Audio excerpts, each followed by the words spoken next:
কাস্টডিতে নিল না, সেও কিন্তু আমার মনে প্রশ্ন থেকে যাচ্ছে। দ্বিতীয় কথা, পক্ষ থেকে বলছে এটা ফেক ভিডিও। ফেক ভিডিওর অপরাধে, শেয়ারের অপরাধে এখনো পর্যন্ত কেন তৃণমূল নাকি খুব লড়াই করছে, এই ধরনের নাটক করছে।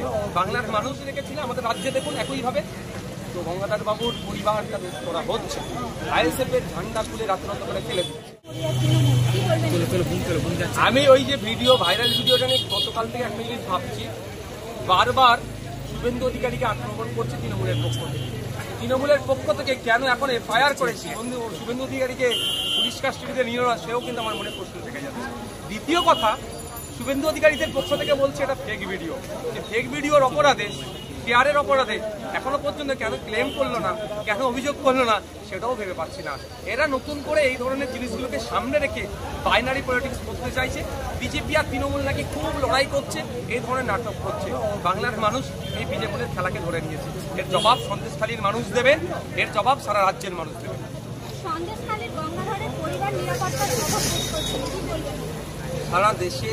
সারা দেশ এবং সারা রাজ্যে বিরোধী যারা আছে তাদের সাথে কি হচ্ছে দেখুন। কেন্দ্রীয় সরকার, যেটা বিদায়ী সরকার ছিল, তারা বিরোধীদেরকে কিভাবে কন্ট্রোল করেছে, বিভিন্ন সাংবাদিকদেরকে কিভাবে জেলের মধ্যে রেখেছিল। আমাদের রাজ্যে দেখুন একইভাবে তো গঙ্গাধর বাবুর পরিবার যাতে সুরক্ষিত থাকে সে আশা আমি করবো। ঠিক একইভাবে গুজরাটেও বিরোধী পরিবারের লোক সুরক্ষিত থাকে সে আশাটাও বিদায়ী সরকারের কাছ থেকে বা যারা দায়িত্ব আছে তাদের কাছ থেকে। হামলায় আক্রান্ত বিজেপির দুই কর্মী হাসপাতালে ভর্তি। প্রার্থী তাপস রায় ও তার অনুগামীদের গো ব্যাক স্লোগান, বিজেপি কর্মীদের জয় শ্রীরাম বলতে গো ব্যাক। দেখুন, কে কি স্লোগান দেবে, ধর্মীয় স্লোগানকে রাজনৈতিক মঞ্চে ব্যবহার করবে, এটা আমি অনুচিত বলে মনে করি। তারপরেও যে যার মতো করছে।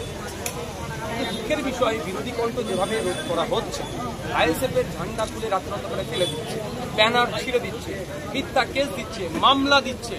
এটা এই রাজ্যে ম্যাক্সিমাম বিরোধীদের সাথে হচ্ছে। এটা অন্যায় করছে। সিআই এগুলো দেখুক, যারা এই অন্যায়গুলো করছে, সে বিজেপি করতে পারে, আইএসএফ করতে পারে, কংগ্রেস করতে পারে, সিপিএম করতে পারে, যে যা ভালো লাগবে তার দল করছে। বিরোধীদের উপরে যে অন্যায়, যে দমনপীড়ের নীতি, এটাকে ধিক্কার নিন্দা জানাচ্ছে। আজকে আরামবাগে তৃণমূলের প্রার্থীর গাড়ি ভাঙচুর, তৃণমূলের প্রার্থী আক্রান্ত, কি বলবেন আপনি? বিরোধিতা করবো, এটাকে তৃণমূল বলে কি খুশি হবে? এটা মোটেও নয়। গণতান্ত্রিক প্রক্রিয়াতে লড়াইয়ে আছে, মানুষ যাকে চাইবে সে পার্লামেন্টে যাবে। ওখানে আইএসএফ যদি দিতে পারতো সেটা তাদের ব্যাপার, আমাদের ব্যাপার। কিন্তু যে কোনো দলের পক্ষ থেকে বা নির্দল থেকে যদি কেউ প্রতিদ্বন্দ্বিতা করে, তার উপরে যদি আক্রমণ হয়, সেটা কোনোভাবেই নেই। যারা এই আক্রমণ করছে তাদের ধিক্কার নিন্দা জানাচ্ছি, প্রশাসনের কাছে আশা করবো ঠিক গিরিশ পার্কে যে ধরনের একটা বিরোধী দলের উপর আক্রমণ হয়েছে তার বিরুদ্ধে কঠোর ব্যবস্থা নিক এবং আরামবাগের ক্ষেত্রেও কঠোর ব্যবস্থা নেওয়া। যারা আইন হাতে তুলে দিচ্ছে, এই সমস্ত সমাজবিরোধীকে জেলের মধ্যে রাখা। তৃণমূলের হাতে আক্রান্ত বিজেপি কর্মী, দুদিনের মাথায় তার বোনের মাথা ফাটিয়ে দেওয়ার অভিযোগ তৃণমূলের বিরুদ্ধে। ঘটনাটি কলকাতার ফুলবাগান এলাকায়। কি বলবেন? দেখুন, এই তৃণমূল বিজেপির কথা বারবার উঠে আসছে, তো আমি আপনাদের মাধ্যমে বলবো তৃণমূল আর বিজেপির কর্মীদেরকে কেন নিজেদের মধ্যে আপনারা মারামারি করছেন? আপনাদের বড় নেতারা তো এক জায়গায় বসে চা খাচ্ছেন, আপনারা কেন মারপিট করছেন? শুভেন্দু অধিকারী মমতা ব্যানার্জির সাথে বসে চা খাচ্ছে, কুণাল ঘোষ, দিলীপ ঘোষ কেক কাটছে, তাহলে নিজেদের মধ্যে কেন মারামারি করছেন? আপনাদের দলের ওপরের নেতারা সব সেটিং করে বসে যান, নিজেরা মাথা ফাটিয়ে আর জেল ফেল কেন মাথা ফাটাচ্ছেন? এবং ওপর নেতাগুলোকে দেখুন আর গণতন্ত্রকে প্রতিষ্ঠিত করুন। কারণ আজকে নেতা আছে, নেতার হাত কাঁধে আছে, কালকে থাকবে না, কি জেলের ভাত খেতে হবে যারা অন্যায় করছে। মালদার হাবিবপুর থানার আইসি হুমকি দিচ্ছেন বিজেপি নেতাকে, ভাইরাল অডিও সরালো কমিশন। কি বলবেন?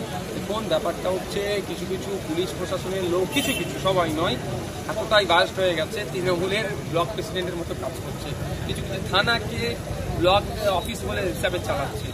ধিক্কার নিন্দা জানাচ্ছি। নির্বাচন কমিশন কি করছে? আমার প্রশ্ন এটাই, যেদিনকে নোটিফিকেশন হলো নির্বাচন কমিশন যে সমস্ত মিষ্টি কথা বলছিল, মনে আসার আলো যাচ্ছিল, কিন্তু নির্বাচন কমিশন এখনো